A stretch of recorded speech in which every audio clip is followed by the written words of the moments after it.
বন্ধুরা, আপনারা হয়তো জানেন না, আমি আসলে নদীমাতৃক এলাকায় বসবাস করি। আমার বাড়ি বরিশাল বিভাগের পিরোজপুর জেলায় কাউখালী থানায়। তো আমার বাড়ির পাশেই নদী রয়েছে, যে নদীতে আসলে এ ধরনের ইলিশ মাছ অহরহ পাওয়া যায়। তো মাছের সাইজটা যদিও ছোট ভাই এনেছে আমাদের নদীর ইলিশ মাছ, নো বরফ, নো প্যাকেট। আসলে আমরা ইচ্ছা করলেই কিন্তু নদী থেকে একেবারে জীবিত ইলিশ ধরে খেতে পারি, পাওয়া সেরকম সুবিধা আমাদের এখানে আছে। নদীর পাড়ে গেলেই যারা মাছ ধরে তাদের কাছ থেকে সরাসরি নিয়ে আসা যায়। তো সকালবেলা এক লোক দিয়ে গেল মাছগুলো। মাছের সাইজ যদিও ছোটো, তারপরও মাছের রাজা ইলিশ ইলিশ বলে কথা। তো আজকে ইলিশ মাছের ঝোল করব। যেহেতু পাচক আমি নিজেই, তাই কাটারও দায়িত্ব আমার। সবাই চলে আসেন দুপুরের খাবার খেতে। আসলে আমার কাটা শেষ হয়ে গেছে, এখন এর প্রসেসিং করতে হবে।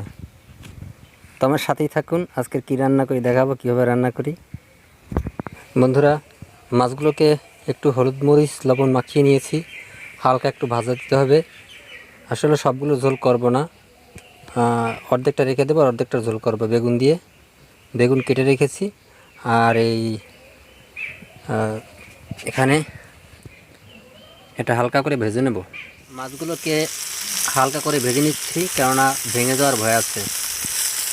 অনেকে কাঁচাও রান্না করতে পারে, তো আমি ভেজে নিচ্ছি। বেগুনগুলোকে ভালো করে কেটে সুন্দর করে ধুয়ে নিয়েছি। এখন এই চুলোর উপরে একটু কষিয়ে নেব। তো তেলের উপর দুটো জিরে ভাজা দিয়ে তারপরে বেগুনগুলো দিয়ে একটু হলুদের গুঁড়ো, মরিচের গুঁড়ো এবং লবণ দিয়ে একটু কষিয়ে নিলাম। এখন জল দিয়ে দেবো।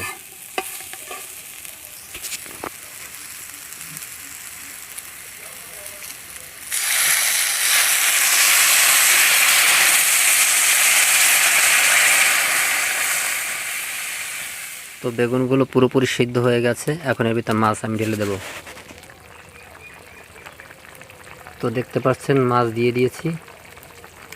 এখন 5 মিনিট এভাবে রান্না করলে হয়ে যাবে। যাই হোক, আপনাদের ফাইনাল লুক দেখাচ্ছি আমি। তো এই হচ্ছে তরকারির ফাইনাল লুক।